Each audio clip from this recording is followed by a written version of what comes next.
Hello అందరికీ, ఈరోజు నేను బోటి ఫ్రై చేస్తున్నాను. అది కూడా కట్టెల పొయ్యి మీద చేస్తున్నాను. అది కూడా బాండీలో చేస్తున్నాను. టేస్ట్ బాగుంటుందని. టేస్ట్ మాత్రం అదిరిపోద్ది. బోటీని ఆల్రెడీ ఉడికించుకొని పెట్టుకున్నాను. మా బావ అయితే కట్టెల పొయ్యి మీద ట్రై చేయించింది, బాగుంటుంది అన్నాడు. అందుకనే కట్టెల పొయ్యి మీద ట్రై చేశాను. మీరు ఎలా ఉందో కామెంట్ చేయండి.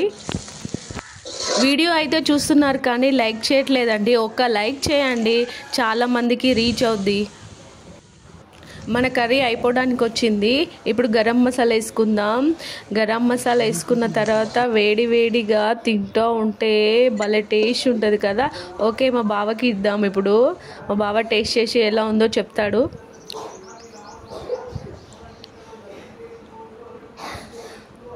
తీసుకో బావా, ఎలా ఉందో చెప్పు.